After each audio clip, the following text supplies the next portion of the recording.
tardes, estimados socios Asofom. Estamos una vez más en una sesión de webinar. En esta ocasión nos acompaña el licenciado José Antonio Moreno Castillo. Él es gerente de capacitación de GMC 360, Grupo Mexicano de Consultoría. José Antonio es licenciado en Administración por la Universidad Autónoma Metropolitana, especialidad en Finanzas y Políticas Públicas. Actualmente cursa la maestría en Dirección Financiera en la Escuela Bancaria y Comercial.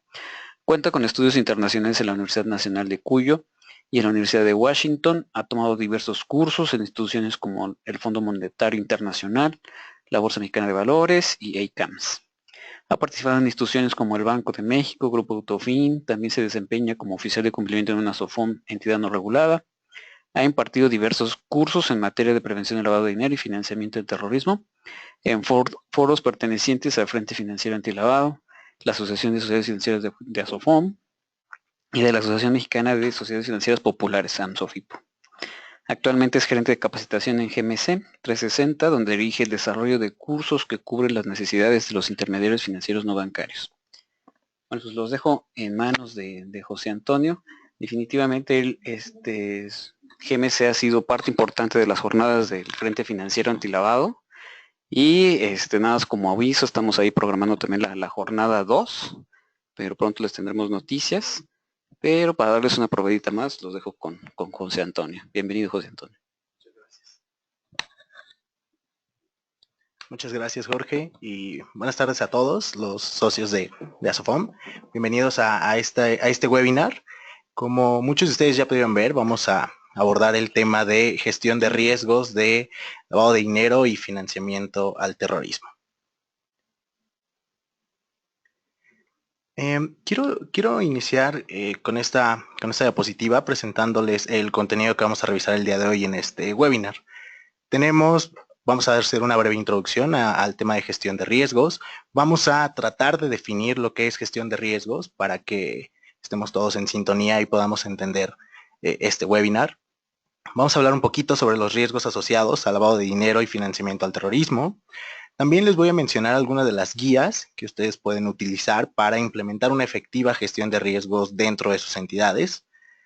Vamos a hablar meramente sobre el proceso de gestión del riesgo y posteriormente vamos a hablar sobre las ventajas que esto puede traer hacia ustedes como entidades financieras.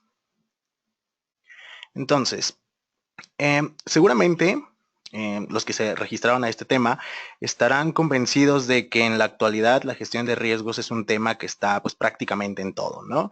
Actualmente los organismos internacionales junto con los supervisores bancarios, que en este caso es la Comisión Nacional Bancaria y de Valores, han buscado que las distintas entidades financieras enfoquen la gestión del riesgo en el combate del lavado de dinero y financiamiento al terrorismo. Y esto lo han hecho a través de los organismos internacionales de sus documentos, documentos que emiten en donde pueden ser estándares, principios, y bueno, los supervisores bancarios a través de sus disposiciones de carácter general. Sin embargo, seguramente ahorita cada uno de ustedes debe estar preguntándose pues, ¿qué es la gestión de riesgos de lavado de dinero y financiamiento al terrorismo? Si bien es un término con el que ya están familiarizados, muy probablemente no les quede tan bien claro a lo que nos referimos.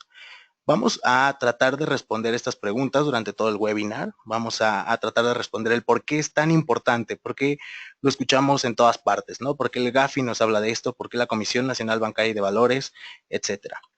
Vamos también a tratar de definir cómo se hace, cómo es que ustedes pueden implementar este sistema de gestión de riesgos y que tenga beneficios para su entidad financiera. Y también vamos a tratar de ver, por ejemplo, muchas de las personas que se capacitan con nosotros y cuando vemos estos temas de gestión del riesgo, se les hacen muy complejos. Sin embargo, vamos a tratar hoy de ver que no es así, que existe una forma en que podemos explicarlo y se puede entender de una manera fácil. Para iniciar, quiero definirles o quiero hacer este pequeño sinónimo. Cuando hablemos de gestión de riesgos de lavado de dinero y financiamiento al terrorismo, vamos a estar hablando de un programa efectivo para combatir el lavado de dinero y el financiamiento al terrorismo. Y creo que es mucho más fácil entender gestión de riesgos como un programa efectivo. Ahora bien, ¿qué es lo que debe incluir este estos programas efectivos. Si utilizamos la recomendación 18 y la nota interpretativa del GAFI, podemos ver que esta recomendación le pide a los supervisores bancarios que las entidades o las instituciones financieras implementen programas contra el lavado de activos y el financiamiento al terrorismo. Y estos programas deben incluir, primero, el desarrollo de políticas, procedimientos y controles internos, en donde se incluya acuerdos apropiados de manejo del cumplimiento y procedimientos adecuados de inspección. También estos programas deben incluir un programa justamente continuo de capacitación para los empleados dentro de la institución financiera. Deben también incluir una función de auditoría independiente que compruebe este sistema de gestión de riesgos. También se debe incluir el tipo y el alcance de las medidas, y estas medidas siempre tienen que estar en función del grado de riesgo, determinado de la propia entidad financiera, y por supuesto estos programas deben incluir la designación de un oficial de cumplimiento a nivel administrativo. Todo esto lo encontramos en la recomendación 18 del GAFI y en su nota interpretativa. En el caso de México, en el caso de las entidades financieras mexicanas y estrictamente en el caso de las OFOMES, pues los lineamientos para establecer o para crear estos programas y combatir el lavado de dinero y el financiamiento al terrorismo, podemos encontrarlos establecidos en las disposiciones de carácter general, que seguramente todos ustedes conocen. Y bueno, estos programas, es decir, estos lineamientos bajo los cuales ustedes deben crear estos programas para combatir estos dos delitos, son evaluados por el supervisor, es decir, por la Comisión Nacional Bancaria de Valores.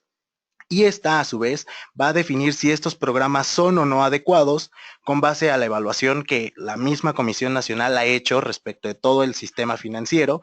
Y bueno, en caso de que este programa no sea adecuado, no sea efectivo, podrá a ustedes hacerles pues, algunos comentarios para que puedan ajustar o modificar estos programas.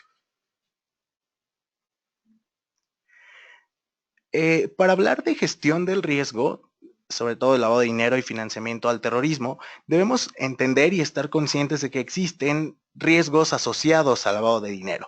Seguramente habrán escuchado de estos riesgos cuando respondieron el cuestionario que les envió la CNBV y la UIF, en donde tenían que platicarles un poquito sobre cómo estaban gestionando sus propios riesgos. Entonces, si ustedes revisan diversas guías, van a encontrar muchos riesgos asociados. Sin embargo, estos 4 considero que son los más importantes y vamos a tratar de definirlos uno a uno. El primer riesgo es el riesgo legal y de cumplimiento, y este riesgo se refiere a la probabilidad en que ustedes pueden caer en una pérdida por incumplir con alguna de las disposiciones o por el simple hecho de omitir o desconocer alguna de las leyes o de los lineamientos que a ustedes los rigen. Estos están asociados porque el hecho de que ustedes incumplan con alguna de sus obligaciones puede hacerles en estricto sentido fama o reputación, y va muy ligado al segundo riesgo de que, bueno, son una entidad plenamente vulnerable y muy susceptible al lavado de dinero. Después tenemos el riesgo reputacional, que si nos adecuamos un poquito al SARLAF por ahí, nos habla de que este riesgo reputacional se refiere a la pérdida en la que ustedes pueden incurrir respecto a si se habla o se hace alguna publicidad negativa respecto de sus prácticas como institución financiera o respecto de algún vinculado, que eso nos lleva al siguiente riesgo, entendiendo un vinculado como aquella persona que tiene una relación con la entidad financiera. Puede ser el mismo director general, miembros del consejo de administración o del comité de comunicación y control, o alguna persona relacionada a la entidad y que por ende pueda contagiarlos a ustedes. Y por último, tenemos el riesgo operacional o operativo, este riesgo pues, en el cual ustedes pueden incurrir en caso de que algo dentro de la entidad financiera no funcione bien. Es decir, desde el recurso humano hasta la infraestructura o el sistema automatizado, por ejemplo. Bueno, imaginen que a lo mejor alguien dentro de la entidad financiera no haga bien su chamba, no integre bien un expediente, y eso los lleve a incurrir en que su entidad sea utilizada como vehículo para lavar dinero o financiar al terrorismo.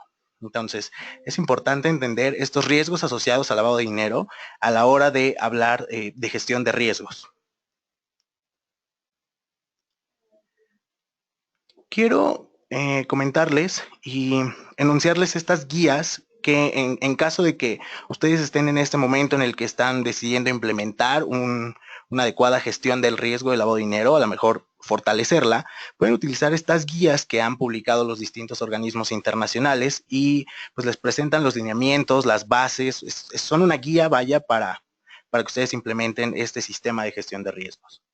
Tenemos la primera, que es la guía del enfoque basado en riesgos para el sector bancario de Gafi, que ojo, aunque habla o se dirige estrictamente al sector bancario, muchas cosas de esta guía pueden aplicarse a distintas entidades financieras que no necesariamente son bancos, como es su caso. Aunque esta guía es un poco compleja porque va dirigida a países, a supervisores bancarios y meramente a las entidades financieras, la parte de o que va dirigida a los bancos es la que tiene una mayor aplicabilidad y bueno, pueden consultarla para conocer más sobre cómo implementar una adecuada gestión de riesgos de acuerdo con el Gafi.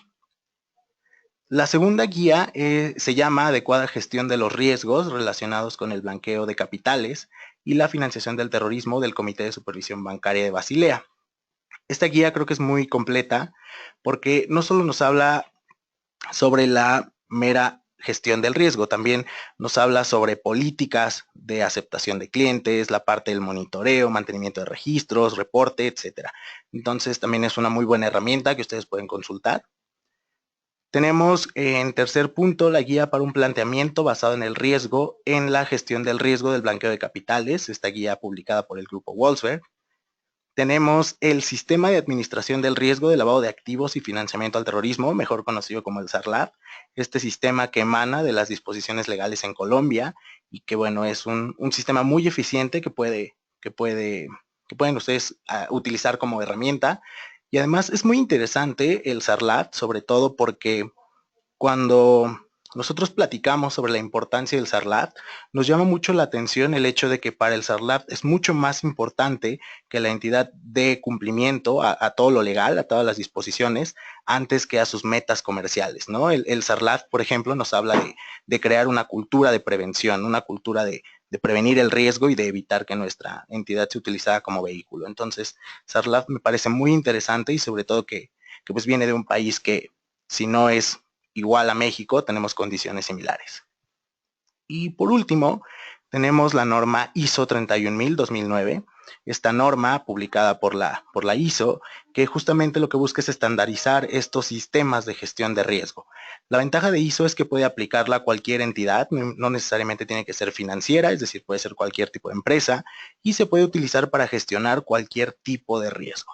Entonces, ISO es muy sencilla, es un proceso, está estandarizada, y sería muy bueno que pudieran utilizar alguna de estas 5 guías para implementar su propio sistema de gestión de riesgos. Ahora bien, seguramente se han de estar preguntando o habrán visto estas guías y sí, son guías que tienen que estudiar para el examen de certificación, entonces creo que es una ventaja el que además de estudiar y prepararse para la certificación, pues puedan llevar a la práctica estas guías. Ok. Hemos estado hablando sobre gestión del riesgo y solamente definimos que cuando hablemos de gestión del riesgo podemos entenderlo como un programa para combatir estos dos delitos. Entonces les voy a presentar este proceso de gestión del riesgo que está dividido en 3 etapas, las cuales son muy sencillas y aunque podrían diferir un poco respecto a lo que presentan los organismos internacionales, la idea es la misma y esto es en un sentido de que pueda ser mucho más fácil entenderlas. La primera etapa es la evaluación del riesgo, en donde ustedes deben identificar los riesgos a los que se enfrentan, estos factores o estos eventos de riesgo, los cuales son susceptibles por el simple hecho de ser una entidad financiera y estar dentro del sistema financiero mexicano. La segunda etapa es la etapa de mitigación o control, en donde una vez que evaluamos y definimos y ya sabemos a qué nos enfrentamos, vamos a buscar la forma de mitigar los riesgos. Y es importante mencionar que los riesgos no se eliminan, únicamente se mitigan, es decir, se reducen o se trasladan. Pero acá solo vamos a hablar de mitigación o control. Y por último tenemos la supervisión. La supervisión de este sistema de gestión, que no solo es supervisión interna, es decir, por parte de la alta gerencia, sino también hablamos de supervisión por parte de la misma Comisión Nacional Bancaria y de Valores. Para entrar a la primera etapa, la etapa de evaluación, en esta primera etapa, la entidad debe saber cómo y hasta qué punto es vulnerable al lavado de dinero y al financiamiento al terrorismo. Para definir cómo y hasta qué punto es vulnerable, debe considerar, primero, cuáles son las principales amenazas criminales a las que podría enfrentarse. Es decir, debe conocer respecto de índices delictivos, tanto en el país como por localidades. Es importante que identifique el hecho de que su entidad tenga distintas sucursales, saber cuáles son pues, estas amenazas que están latentes y que podrían afectarles, sobre todo en la operatividad. El segundo factor o variable que deben considerar a la hora de evaluar los riesgos es definir el tipo de clientes al que están dirigidos. Y por ahí me gusta siempre rescatar un poquito lo que habla el grupo Wolfsberg, que es importante entender y definir que existen clientes que por el simple hecho de ser ellos son riesgosos. Estamos hablando de a lo mejor alguna persona políticamente expuesta, extranjera. Wolfsberg también nos da por ahí un ejemplo que no aplica en México, pero siempre me gusta mencionar, respecto a, imaginen que llegara con ustedes un cliente que comercializa armas y lo hace de manera legal. Sin embargo, pues es un riesgo, es un cliente riesgoso por naturaleza, es un riesgo inherente el que ya trae este cliente. Entonces, en esta parte es definir y es muy importante saber a qué tipo de clientes estamos dirigidos y el por qué algunos o no son más vulnerables a estos dos delitos. El tercero, la tercera variable y que va muy de la mano con el tipo de cliente al que están dirigidos son los tipos de productos y servicios que ofrecen. Seguramente habrá productos o servicios que sean más vulnerables al lavado de dinero y al financiamiento al terrorismo. Ejemplos, aquellos productos en donde se manejen grandes cantidades de efectivo, transferencias internacionales de fondos, corresponsabilidad bancaria, etcétera, ¿no? Un sinfín de productos que por sí solos ya son muy vulnerables al lavado de dinero y es importante que ustedes los consideren, estos tipos y servicios a quién van dirigidos. La cuarta variable se refiere al número de clientes de alto riesgo. Y eso es muy importante, que ustedes primero tengan bien identificado si actualmente tienen algún cliente clasificado como de alto riesgo, lo cual no es malo, pero recuerden que el monitoreo tiene que ser intensificado con ellos. Y también es importante que consideren el número de clientes que tienen actualmente, porque eso podría incidir en sus políticas o a lo mejor tanto políticas y procedimientos como en la misma política de aceptación de los clientes. La quinta variable se refiere a volumen y frecuencia de las operaciones. Aquí es importante saber, porque no hay una respuesta correcta y decirles qué es más vulnerable, un mayor volumen de operaciones o una mayor frecuencia, ¿no? No es tan sencillo, se requiere un análisis más detallado y saber y que ustedes tengan bien medido cuál es el volumen de las operaciones que realizan en sus actividades y cuál es la frecuencia de estas operaciones para evaluar el riesgo.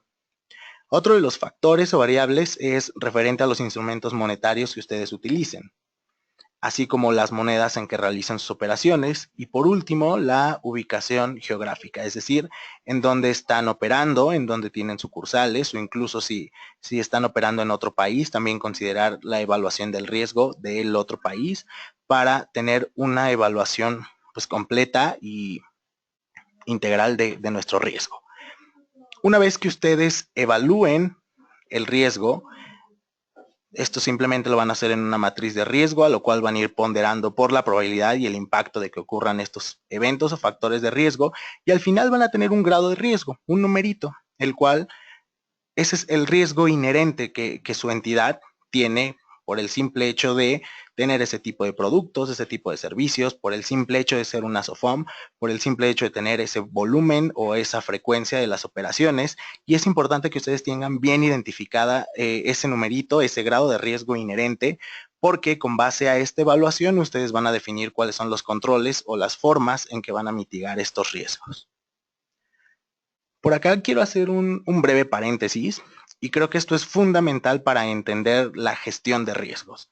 La evaluación de riesgo es un proceso dinámico. ¿Por qué? Es decir, es un proceso que está cambiante. Los niveles de riesgo pues, van a variar cuando ustedes decidan ofrecer nuevos productos, cuando entren a nuevos mercados, cuando clientes de alto riesgo, perdón, abran o cierren cuentas, o pues simplemente cuando sus productos, servicios, políticas o procedimientos cambien, ¿no? Si la estrategia comercial va dirigida a lanzar 2 productos el próximo año, su evaluación del riesgo también va a cambiar. Hay que considerar los nuevos productos, los nuevos mercados, el tipo, la frecuencia de las operaciones y hay que estarlo actualizando. Entonces, pues la entidad debe actualizar esta evaluación del riesgo periódicamente. No hay un tiempo acorde, todo depende del tipo de entidad. Hay guías que hablan desde 12 a 18 meses, el periodo para estar evaluando y actualizando el grado de riesgo de la entidad. Sin embargo, todo depende del tamaño, de la naturaleza y la complejidad de su negocio. La segunda etapa de este proceso o este sistema de gestión de riesgos se refiere a la mitigación o control. Una vez que nosotros tenemos los resultados de la evaluación de nuestros riesgos, pues vamos a desarrollar políticas y procedimientos adecuados para mitigar los riesgos. Estamos hablando de la debida diligencia del cliente, que es la DDC, y se refiere a las políticas de identificación de los clientes, es decir, cómo vamos a identificar a los clientes, cuáles van a ser los pasos a seguir, cuáles son los documentos que les vamos a requerir, y en caso de que uno de estos clientes pues simplemente se clasifique como de alto riesgo, tendríamos que aplicar medidas de debida diligencia reforzada, es decir, les aplicamos un cuestionario adicional, solicitamos mayor información sobre la fuente de sus recursos, sobre el propósito o el carácter que se pretende dar a la relación comercial. Entonces, estas dos políticas son la política de identificación, perdón, es sumamente importante y más allá de que estas políticas sean excelentes y estén bien desarrolladas, que aseguren que el personal que las aplica está capacitado y lo hace de una forma muy compleja, muy concreta, perdón, y de manera adecuada. Tanto así que cuando hablamos de debida diligencia del cliente, nos estamos refiriendo a la primera línea de defensa del Comité de Basilea, las unidades de negocio, que ellos son pues los encargados de aplicar estas políticas, son el primer contacto con los clientes. Por ende, no solo es desarrollar políticas y procedimientos y que estos sean acorde al grado de riesgo de la entidad, sino que también tengan personas que las apliquen de manera correcta. Dentro de la evaluación del riesgo está este tercer término que todos están sumamente familiarizados con él, que es el perfil transaccional de nuestros clientes. Es decir, nosotros sabemos al mercado al que nos dirigimos, los tipos de productos o servicios que ofrecemos, las zonas geográficas donde operamos, etcétera. Sin embargo, parte del conocimiento de nuestros clientes se refiere a pues, clasificarlos en función de su grado de riesgo. Es decir, este perfil transaccional va a estar compuesto por el monto, por el número de operaciones que el cliente realiza y que nosotros obtuvimos en la identificación. Y este perfil transaccional es lo que nos va a permitir monitorearlo o dar seguimiento. Es este parámetro el cual se utiliza en el sistema automatizado y nos va a decir cuando un cliente está realizando algo que pues simplemente no corresponde a lo que nos dijo. Es algo inusual, algo sospechoso, simplemente sale del perfil transaccional y nos lleva al quinto, a la quinta viñeta, que es la presentación de reportes, es decir, todo aquello que salga del perfil transaccional, de lo normal, de lo que ya establecimos como normal, tendrá que estarse presentando como un reporte. Ya esto tendríamos que estar revisando las disposiciones de carácter general, en donde para las OFOMES estamos hablando de los reportes de operaciones inusuales, relevantes, internas preocupantes o 24 horas. Sin embargo, los organismos internacionales solo lo llaman como los reportes de operaciones sospechosas, es decir, algo que no es normal, que no es común, porque ya lo evaluamos y porque ya sabemos que no es así, que nuestro mercado, que nuestro sector así no funciona. Y quiero seguir hablando un poquito más sobre el perfil transaccional porque el perfil transaccional es fundamental, no solo en el sistema de gestión de riesgos, sino también en el sistema automatizado, en el monitoreo y seguimiento de las operaciones. El hecho de que su sistema automatizado ya traiga una matriz de riesgos y ya ustedes llenan los campos del perfil transaccional, es importante que ustedes adecúen esa matriz de riesgo y esos perfiles transaccionales a lo que ustedes ya desarrollaron, porque hay veces que pues, el perfil transaccional se encuentra a niveles mínimos o es un estándar y les genera un sinfín de alertas que al final, en vez de ser de ayuda para detectar posibles operaciones que puedan estar vinculadas al lavado de dinero o al financiamiento al terrorismo, pues hace que los oficiales de cumplimiento trabajen más junto con el Comité de Comunicación y Control para dictaminar si se van a presentar o no esas operaciones como reporte, ¿no? Si se van a reportar. Entonces es muy importante que ustedes hagan esta evaluación. Nadie más que ustedes conocen el mercado, el sector donde operan, para definir bien los perfiles transaccionales y que, pues bueno, su sistema esté bien parametrizado, y las alertas que les generen, ustedes tengan la certeza de que no los van a hacer trabajar doble, ¿no? Que están ahí y que simplemente es porque es algo que detectó el sistema y hay que verificar, hay que dictaminar si se va a reportar o no. Y por último, y ese término lo dejo un poco abierto, estamos hablando de controles específicos, es decir, a lo mejor algún tipo de seguro, algún tipo de política interna que ustedes definan, etcétera. Dependiendo de los riesgos que ustedes hayan evaluados, podrán adoptar controles específicos que pues deben funcionarles, y todo siempre debe estar en función del grado de riesgo. Y por último, la tercera etapa de este sistema de gestión de riesgos es la supervisión. Y me gustaría dividirlo en dos partes. Tenemos primero la supervisión por parte de la autoridad facultada, que en este caso es la Comisión Nacional Bancaria y de Valores, que es la autoridad que se va a encargar de revisar si sus procedimientos y sus lineamientos y sus políticas son adecuadas o no. La Comisión Nacional Bancaria y de Valores se asegura de que el personal pues tenga las facultades de decir si lo que están haciendo está bien o no está bien. Recordemos que la propia comisión realiza una evaluación del riesgo de todas las entidades del sistema financiero mexicano y con base a ello dedica pues, sus recursos de supervisión, ¿no? Es decir, los tipos de visita que tiene, las inspecciones, etcétera.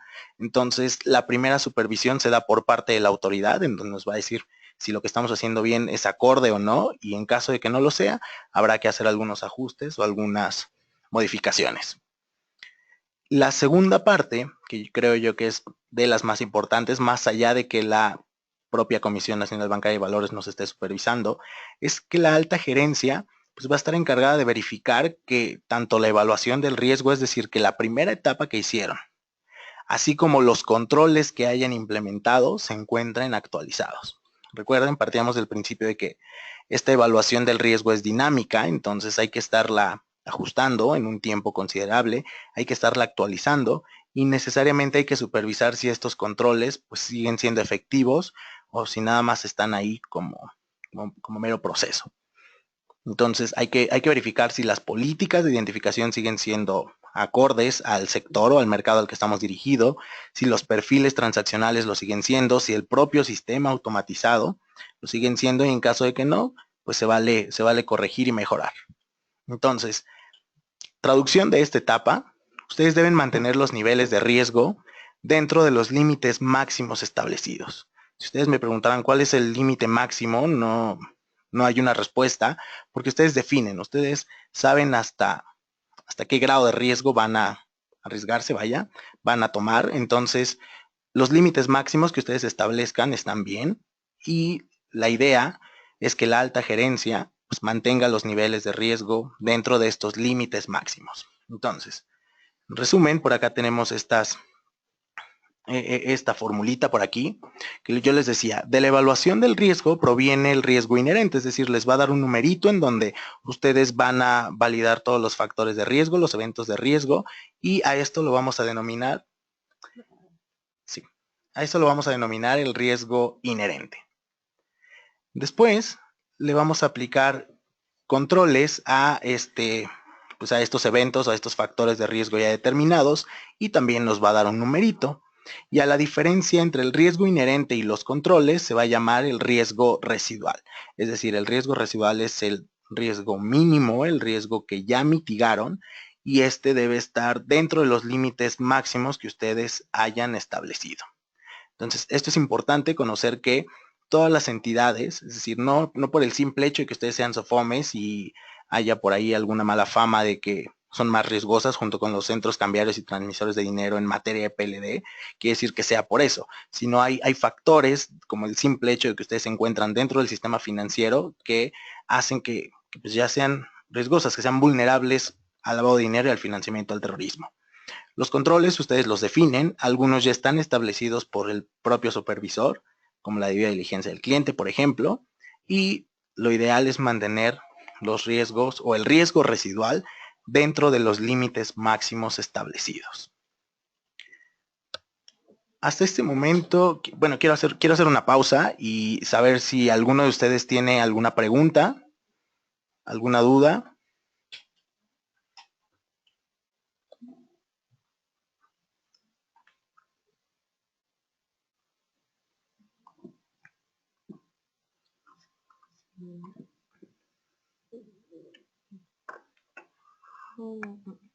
Al momento no sé si Creo que vamos a continuar aquí. ok, creo que no, ¿verdad? No hay ninguna duda. Entonces, quiero regresar a la parte del proceso de gestión de riesgos. Recordemos estas 3 etapas que son fundamentales. La evaluación, en donde ustedes definen y entienden hasta qué punto son vulnerables y cómo son vulnerables a estos 2 delitos. Después, van a mitigar o controlar pues estos factores de riesgo que ya evaluaron o que ya identificaron acá. Posteriormente que mitigan y aplican estos controles, tendrán que estar supervisando que este proceso, que este sistema de gestión de riesgos esté funcionando acordemente. Por ahí, no sé si algunos de ustedes estén preguntando, pero a veces es muy frecuente escuchar entre los participantes, por ejemplo, que tenemos nosotros en el training, nos dicen, pues yo como SOFOM no soy vulnerable al lavado de dinero, no capto recursos, entonces, pues no soy susceptible a lavado de dinero o a ser utilizado como vehículo. Sin embargo, es importante y creo que para la parte de la evaluación es necesario que ustedes puedan utilizar o puedan basarse en estas tipologías que publican tanto la WIF México en este caso como el GAFI, el grupo Egmont, ¿no? Para tener bien definido y saber pues de la experiencia cómo es que algunas otras entidades fueron utilizadas como vehículo.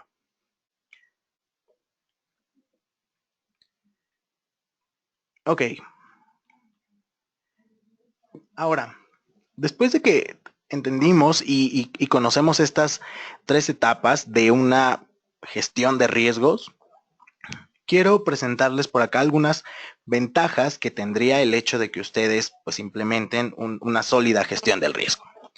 Primero, y creo que es de las más importantes, una sólida gestión del riesgo va a proteger a su entidad, a su SOFOM, de ser utilizada como un vehículo de lavado de dinero.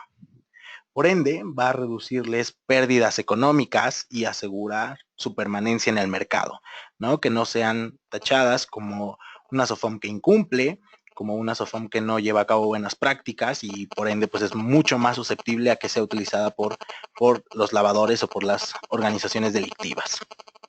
También ¿se escuchaba? Ok.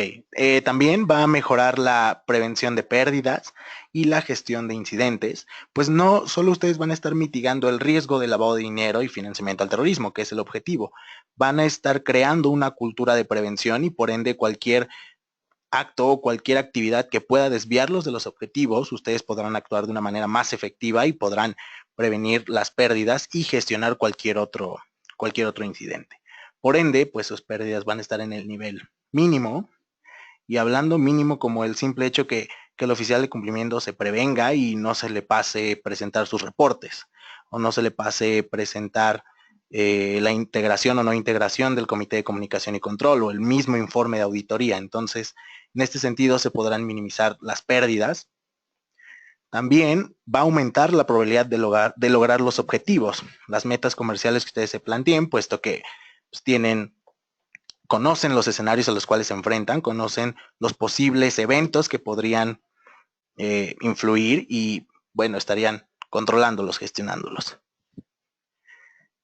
Otra de las ventajas de implementar un sistema de gestión de riesgo, pues es que van a estar en cumplimiento con las exigencias legales y reglamentarias, ¿no? Van a evitar multas, van a estar cumpliendo completamente con sus obligaciones en la materia, tanto con la Comisión Nacional Bancaria de Valores, incluso con la misma Conducef, es decir, no es limitativo únicamente a la Comisión Nacional Bancaria de Valores. Y por último, el hecho de ustedes implementar una sólida gestión de riesgos y que ésta sea adecuada y que sea acorde al tipo de entidad financiera que son, pues estarán llevando a cabo mejores prácticas, lo cual se traduce en mayores oportunidades. Mayores oportunidades hablando de posibilidades de fondeo, de expansión, de alguna alianza, etcétera. Entonces, como pueden ver, una sólida gestión de los riesgos trae muchas ventajas más allá de solo cumplir, implementar con lo mínimo que nos exige la autoridad, sino que esto se puede trasladar a otros ámbitos como el económico, como el operativo dentro de la entidad y hacer que nuestros procesos, pues meramente nuestra actividad sea mucho más efectiva y más productiva.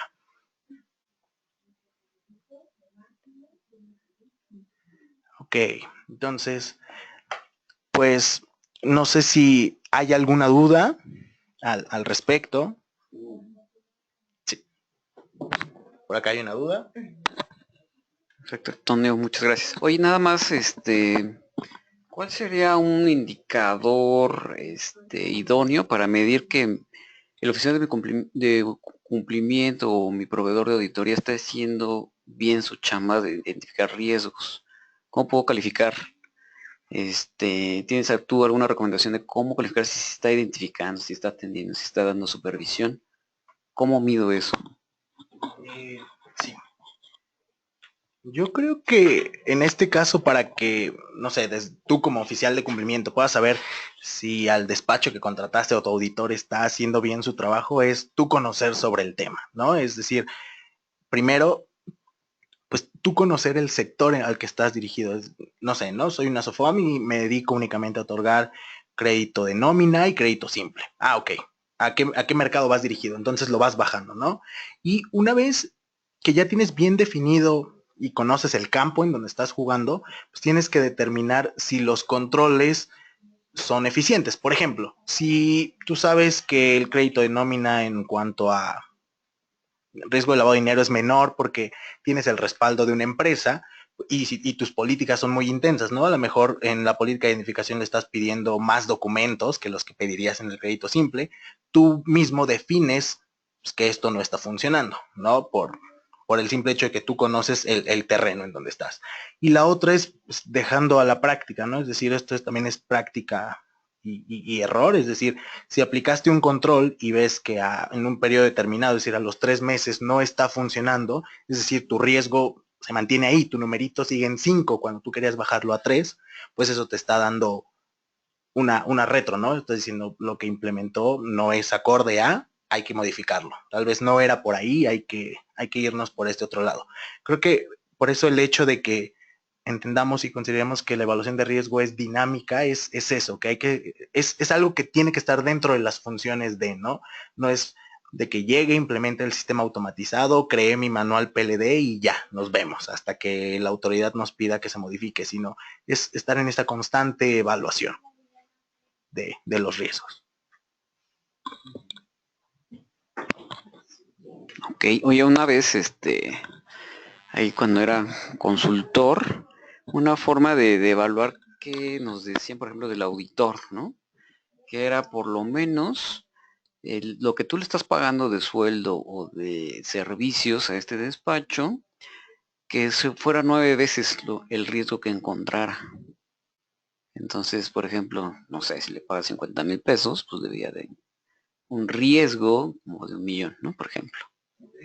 Entonces, ese objetivo lo hacíamos y lo medíamos. Entonces, los riesgos a la hora de identificar y cuantificar, pues, por ejemplo, ¿no? En el proceso de crédito, ¿no? Si no haces bien que te firmen X papel, pues puede significar que te metan un gol de, no sé, ¿no? 50,000 pesos. Entonces, ese riesgo lo ibas mitigando. Entonces, ese riesgo era cuantificable y entonces también podías ver cuánta frecuencia, ¿no? Entonces, ahí ya salía un valor de realmente de mitigar ese papelito, pues que implicaba X monto, ¿no? Entonces, ese tipo de mecanismos también yo creo que podemos armar, ¿no? De económico, más cuando contratamos a alguien externo, ¿no? Me parece muy muy interesante esta regla de 9 veces que mencionas.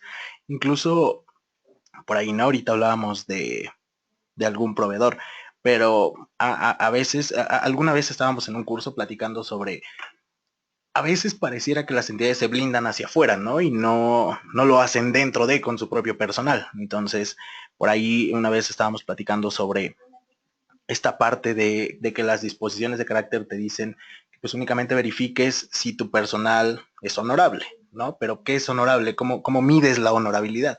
Y por ahí muchos platicaban sobre la parte del buro de crédito, de los antecedentes penales, del historial, de las referencias, etcétera. Pero también me decían, por ejemplo, el buro de crédito pues no determina si eres honorable o no. Probablemente puede haber un factor que te quedaste sin trabajo y por eso dejaste de pagar, ¿no? Y nos decía por ahí una persona, yo la forma en que mitigo ese riesgo, es decir, mitigo el hecho de que esta persona pues sea honorable, es le doy un determinado tiempo, es decir, te contrato aunque tengas mal buro de crédito, pero te doy un año para que te regularices. Ya estás trabajando y si en este año te regularizaste, por ejemplo, pues ya quedas dentro, ¿no? Y me pareció muy bueno y me quedó muy marcado porque él sabía y conocía perfectamente el riesgo que representaba el tener a una persona con un mal historial crediticio, ¿no? Que podía haberse reflejado en la honorabilidad, pero él decidió que ese era su control y que eso lo estaba mitigando, lo tenía en un nivel mínimo, ¿no? Entonces, creo que esto que mencionas, el cómo evalúas si quien te está haciendo, pues, solamente puedes definirlo tú, ¿no? Hay parámetros, hay reglas que puedes utilizar, están estas guías que les mencionaba por ahí, que te dan algunos tips, algunas ideas, pero lo importante es que tú como entidad sepas dónde estás jugando, qué es a lo que te enfrentas, y a partir de ahí pues, puedas definir qué sí y qué no. Sí, ahorita que comentas la ética de nuestro personal interno, justo con un socio, de hecho era Sofom, él solito, el director general, ponía cuatros, ¿no? Entonces le decía a un, no sé, comercial, ¿no? Oye, hazle así y así, preséntalo, a ver qué pasa. Entonces él solito, sabía muy bien dónde era débil, ¿no? Y le decía a una persona, oye, pues hazlo, ¿no? A ver si reaccionan como debían de reaccionar. Y la verdad que pues, lo logró, ¿eh? Entonces sí votaba así de, oye, esto pues está mal, ¿no? Y iban y le reportaban. Entonces, hasta él solito iba detectando esas debilidades y las iba probando con su personal, ¿no? Porque pues, el personal podía pues, no avisar nada y pues, abusar, ¿no? Pero también este tipo de pruebas pueden funcionar. Sí, sí, ¿verdad? Hay una pregunta. Eric Arbaca dice, ¿existe riesgo de lavado de dinero cuando se dan préstamos con la modalidad de deducción por planilla? Sí, nómina. ¿Te refieres a nómina, Eric? Sí. Ok, pues yo creo que el riesgo más latente y que existe en cualquier entidad que otorga créditos, pues son los pagos anticipados, ¿no? Es decir, es la modalidad más efectiva y la más común que utilizan pues, quienes lavan dinero, ¿no? Por ejemplo, ok, te decía, yo creo que aún así estés otorgando préstamos a través de nómina, el riesgo o la probabilidad de que te realicen pagos anticipados no necesariamente es un indicador de que te estén lavando dinero, pero sí es algo que debes considerar. Si una persona te está solicitando un crédito y sobre todo de nómina y te liquida al tercer mes, pues hay algo incongruente, ¿estás de acuerdo? Digo, si evaluamos de que probablemente sea diciembre y haya recibido el aguinaldo, se entiende, pero se requiere hacer este análisis, pero yo creo que por ahí la parte de pagos anticipados aún seguiría latente en esta parte. Jessica nos dice, ¿cómo podría ejemplificar el riesgo residual y cómo podríamos sintetizar la gestión de riesgos? Ok, sintetizar la gestión de riesgos, yo les diría que es un programa efectivo que ustedes implementan para controlar el riesgo de lavado de dinero y financiamiento al terrorismo, ¿no? Son todas esas acciones que llevan a cabo para que no sean utilizados como un vehículo para lavar dinero. Ahora bien, ejemplificar el riesgo residual, es decir, Supongamos que,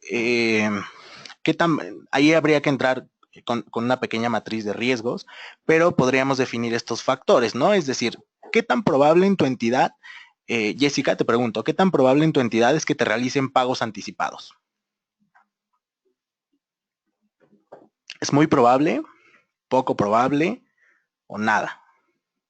De acuerdo a la experiencia que traes en tu entidad.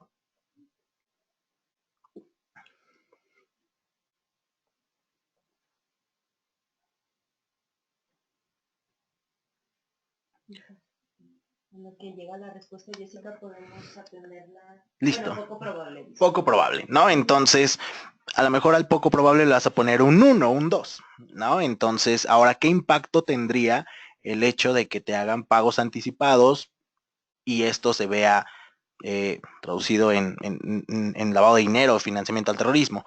Entonces, en esta multiplicación del riesgo por del impacto, perdón, por la probabilidad te daría un numerito. Es decir, al final cuando hablamos de gestión de riesgo estamos hablando también de numeritos. Es decir, tu riesgo residual después de toda esta evaluación, es decir, por pagos anticipados podría ser, a lo mejor realizo factoraje financiero y también por ahí, que es de estos 3 productos o servicios que ofrezco, ¿cuál es el más riesgoso en esta parte? Entonces, pues tú tendrías al final un numerito de riesgo residual, es decir, toda tu suma te daría, no lo sé, un 3, un 4, un 5. A este numerito, a esta evaluación, a esta primera evaluación, le vamos a llamar el riesgo inherente. Entonces, una vez que tú ya conoces bien, ya tienes bien definido tu riesgo inherente, le vas a aplicar controles, le vas a aplicar medidas y te va a quedar el riesgo residual, la diferencia de estos 2 numeritos, vaya. Hablamos de riesgo residual porque es el riesgo que sigue ahí. Como les decía, los riesgos no se eliminan, se mitigan. Entonces, el hecho de que tú tengas unas super políticas, el hecho de que tengas un super oficial de cumplimiento, el hecho de que tengas, no sé, ¿no? El mejor sistema de gestión de riesgos, sigue siendo probable que pueda ser utilizado para lavar dinero o financiar al terrorismo. Eso es un riesgo que está ahí latente. Entonces, eso es el riesgo residual. A eso es a lo que se denomina, y lo ideal es que esté lo más bajo posible. No sé si se haya respondido a tu pregunta, Jessica. Hay nada, si me permites, Antonio, complementar con lo de Eric, del riesgo sobre créditos de nómina, ¿no? Ahí yo considero que es bajo el riesgo, por lo mismo de que estás amarrado, pero ya ahí tiene más riesgos implicados, ¿no? Por ejemplo, el KYC, ¿no? Conoce a tu cliente. Entonces ahí yo creo que más que nada, Eric, yo creo que tú debes de estar sondeando la probabilidad pues, de que salga alguien de la nómina, o el nivel de rotación de la empresa donde tú estás prestando, y ahí va a impactar tu estimación de reservas, ¿no? Entonces, más o menos por ahí deberías de encaminar el riesgo. Prevención de lavado de dinero yo creo que lo resuelves con el KYC, ¿no? Conoce a tu cliente. Y el otro tipo de riesgo que debes de ver es el de impago, ¿no? Que es que tú debes estar monitoreando la rotación de los empleados en las empresas donde tú prestas para impactar tu reserva, ¿no? Para complemento. Muchas gracias, Jorge.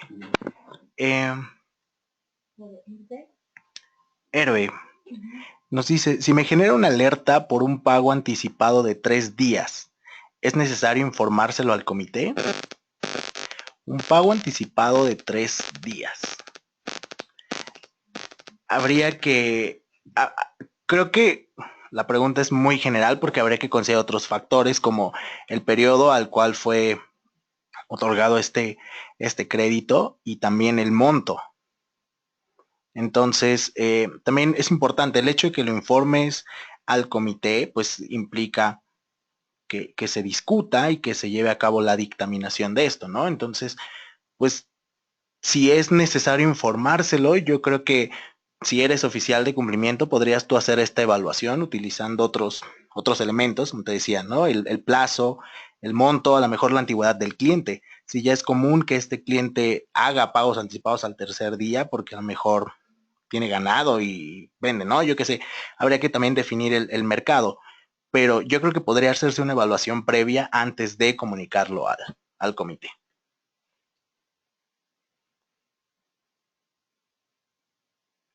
No sé si tengan alguna otra pregunta.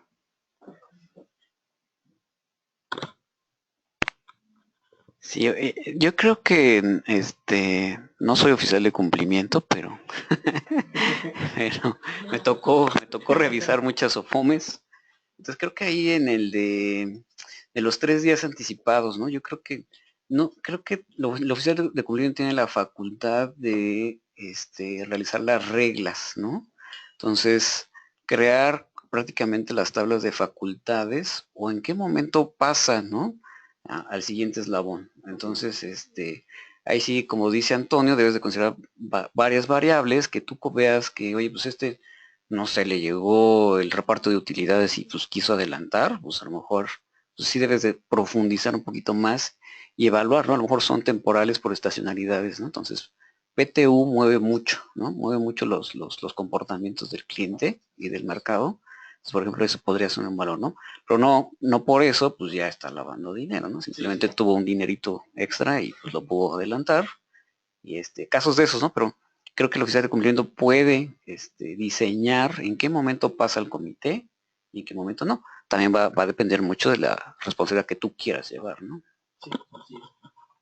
Esto que menciona Jorge es importante porque regresamos a la parte de conocer el campo, ¿no? Conocer qué tipo de mercado estamos dirigidos. Como decías, si es a lo mejor un mercado estacional, pues sabremos que en temporada de cosecha o no sé, habrá las alertas se van a disparar, pero es común, es frecuente en el mercado al que estamos dirigidos y eso no implica reportarlo, simplemente justificarlo y no pasa nada. Como decías, mayo, diciembre con aguinaldos, seguramente las alertas se disparan y habría que definir hasta qué punto o hasta qué paso el oficial tiene la responsabilidad y hasta qué punto llega al comité o al mismo consejo. Hay un comentario de Ángela que más o menos esto, su dinámica interna. Ok. ¿Ellos tienen periodos? Nos dice, nosotros tenemos periodos aceptables de pagos anticipados en relación a su actividad. Lo que sale de ese rango se presenta al comité con la investigación correspondiente. Ok.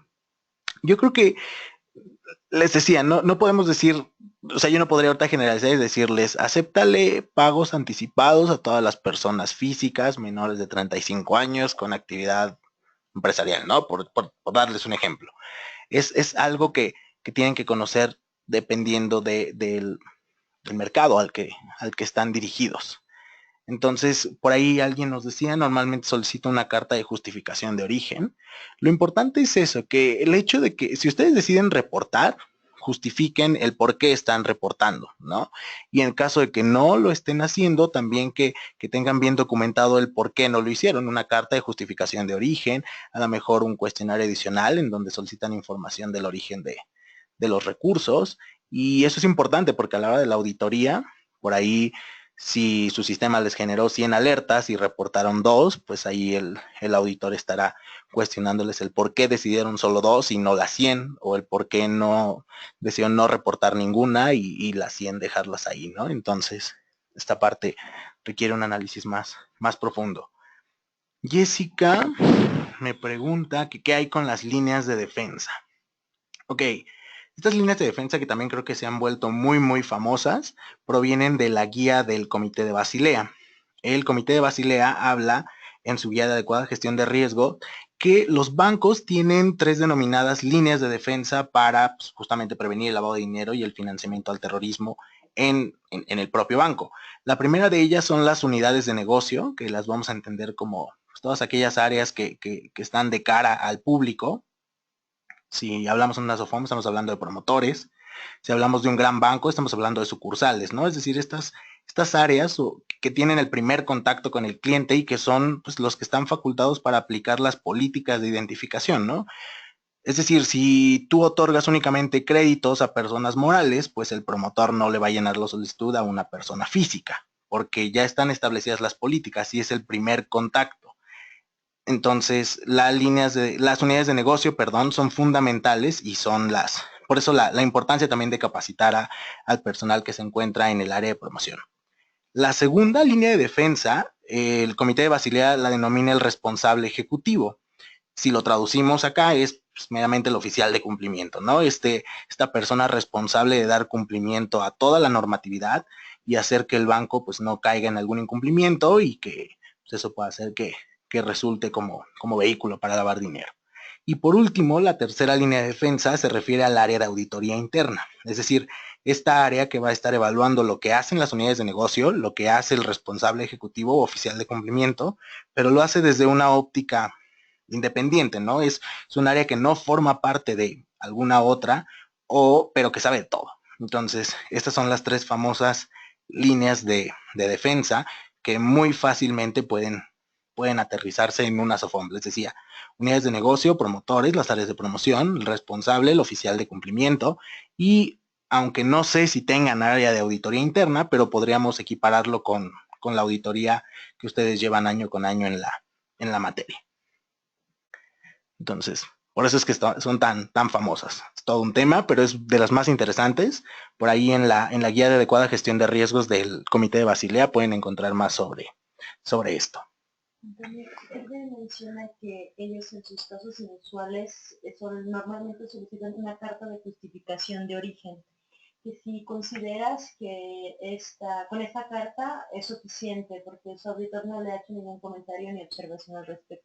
Yo creo que es suficiente, Hervé, porque no hay, una disposición legal que te pida un número de requisitos o un número de justificantes, vaya. Sí, es decir, si es lo único que puedes obtener esta carta de justificación de origen, yo creo que es suficiente. En caso de que puedas obtener mayor información respecto de, pues también sería muy bueno, pero también si el auditor no te ha hecho algún comentario, alguna observación, creo que está cumpliendo su objetivo esta carta de justificación de recursos. Sí. Ahí estoy metido en todos los comités. Entonces, ahí también no sé si pueda también, otra barrera es el tema fiscal. Entonces ya todo pues, está siendo pues, monitoreado en cuentas bancarias, etcétera. Entonces no sé si esta carta de origen también le puedas pegar, oye, pues como que su CFDI o algo fiscal, que obviamente pues ya entrando al sistema financiero, pues en teoría ya debería estar pues, identificado de dónde viene, ¿no? Ese dinero. Entonces ahí nada más para, ¿no? De las líneas de defensa, Antonio, sí. ¿Cómo se pueden aplicar? Ok, por ejemplo, las unidades de negocio o los promotores, ahí lo fundamental es que primero conozcan cuáles son las políticas o cuál es el básico, cuál es el proceso para otorgar un crédito, por ejemplo. ¿Cuáles son las políticas a seguir para identificar a un cliente?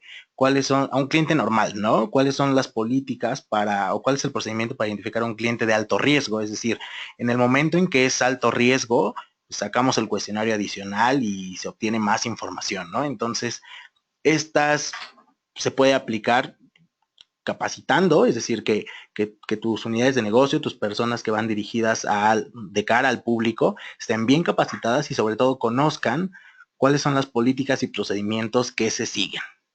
En el caso del responsable ejecutivo, el oficial de cumplimiento, pues bueno, al igual tiene que estar capacitado para dar cumplimiento con todo.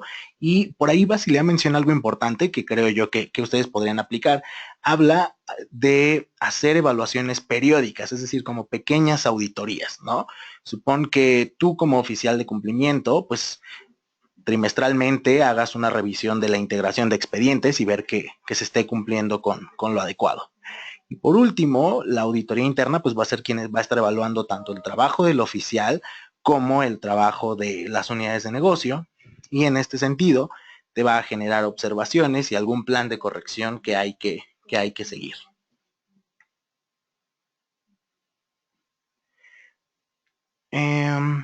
Nos dice Hervé, una última pregunta en cuanto a lo fiscal, ¿puedo pedirle su declaración anual? Pudieras contar a los socios. Pues de que puedes. Pero es la mejor estrategia. Nos dice, por ejemplo, una persona viene a invertir 1 millón y me dice que su actividad es arrendamiento, pero ¿cómo sé que es de su actividad. Ok,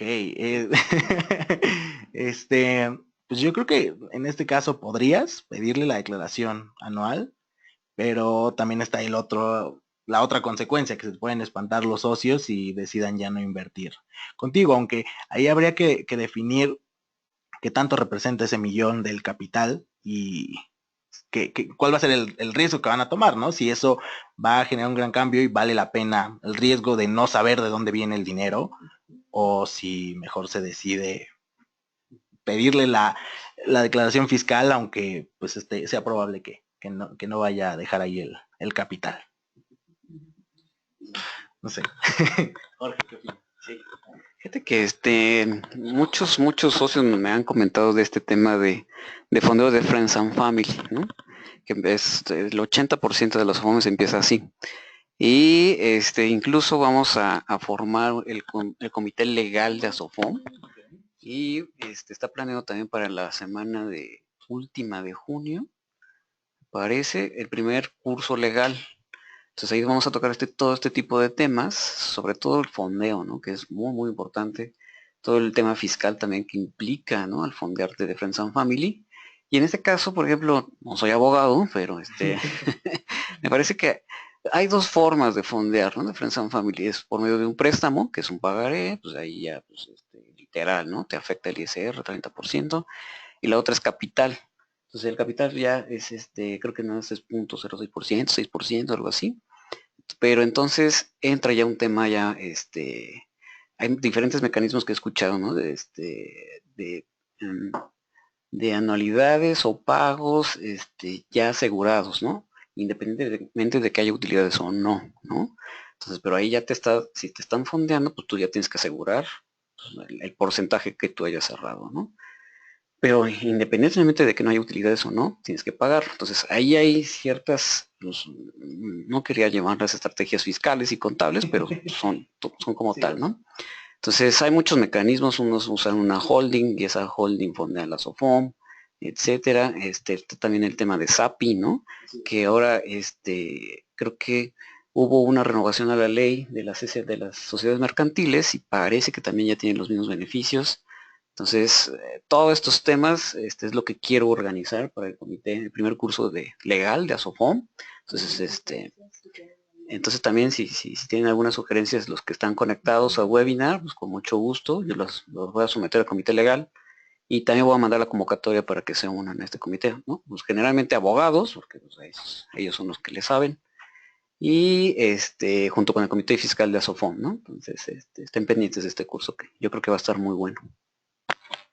Sí, suena muy, muy interesante y sobre todo creo ahí vemos claramente la importancia de la gestión de riesgos, ¿no? El hecho de que hayamos hablado toda esta parte de gestión de riesgos, lavado de dinero, no implica que es únicamente chamba del oficial de cumplimiento, sino que es esta parte de gestión de riesgos es integral, está dentro de toda la entidad financiera y puede incluir ámbitos legales que si el oficial de cumplimiento no sabe, pues a lo mejor acercarse a las áreas legales o corporativas de la misma SOFOM o esta parte, ¿no? Entonces, la importancia aquí de cómo la gestión de riesgos debe ser integral y debe formar parte de toda la entidad, de todas las áreas, aunque cada una persiga objetivos, si no distintos, sí específicos.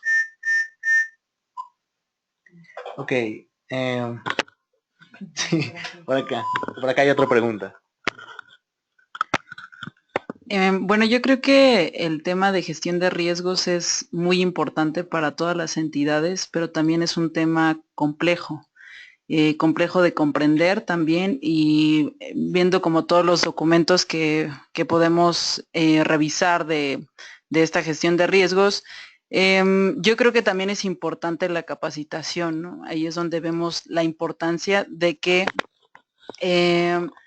puedan comprender todas las áreas que están involucradas, en qué consisten los procedimientos para realmente tener una adecuada gestión de riesgos. Y es lo que más o menos hablaba el licenciado Antonio de respecto a la primera línea de defensa, que son las unidades de negocio, pues si no están realmente capacitados en esta materia, no van a mitigar los riesgos, no van a hacer esa primera defensa. Entonces, yo considero que es importante esto de comprender en la parte de capacitación que todas las entidades estén bien informadas de este tema y pues no sé si me gustaría que profundizaras en ese aspecto.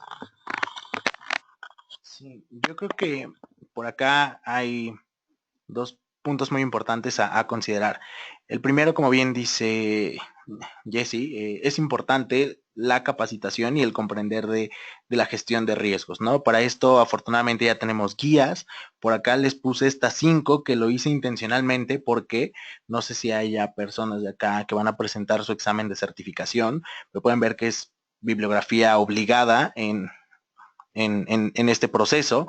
Entonces, yo creo que más allá de que pensemos que la propia comisión lo hace para que nadie pase el examen o para que se vuelva más complejo, es más bien una exigencia de que el propio oficial de cumplimiento o cualquier persona dentro de la entidad debe de conocer de estos temas. Entonces, es muy importante que ustedes conozcan de estos temas, no solo para aprobar un examen, sino para aplicarlo. Como pueden ver, y traté de que fuera un poco sencillo y muy claro, para que pues, todos estemos bajo la misma sintonía y una vez que todos sabemos de qué es gestión de riesgos, cuáles son los fundamentos o los pasos mínimos, ahora sí entrar de lleno a las guías, por ejemplo, ¿no? Y aquí solo hay algunas, podemos hablar de la guía acoso, de algunas guías que ha publicado el Fondo Monetario Internacional, el Banco Mundial, las mismas normas ISO, pero la importancia de la gestión de riesgos implica no solo que el propio oficial, la alta dirección, el comité o el mismo consejo de administración estén bien capacitados,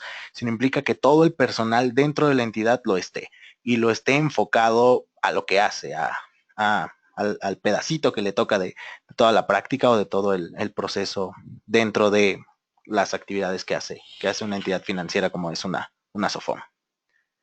Entonces, pues si no hay alguna otra duda, yo me despido. Muchas gracias por haber asistido. Muchas gracias a Azul, a Jorge, Jesse.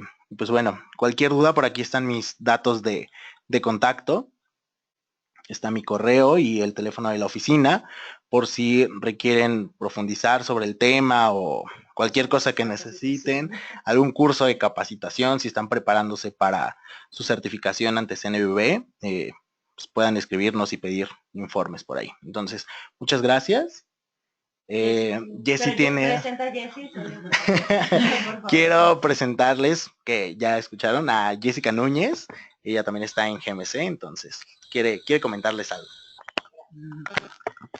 Hola, bueno, ya dije algunas cosas, pero pues solamente es para agradecerle a SOFOM por permitirnos estar aquí, que nos hayan dado el espacio también para compartir pues esta información. Es importante para nosotros porque tenemos un compromiso con el sector financiero, ¿no? Entonces, cualquier cosa que requieran pueden contactarnos al área de capacitación y también en atención a clientes @gmcpp.com.mx y pues nosotros estamos para atenderles en cualquier duda o en cualquier cosa que podamos apoyarles a todos, ¿no? Y ya. Muchas gracias, Jesse y Antonio. Yo creo que muy interesante, yo creo que vale la pena profundizar más a detalle después en riesgos.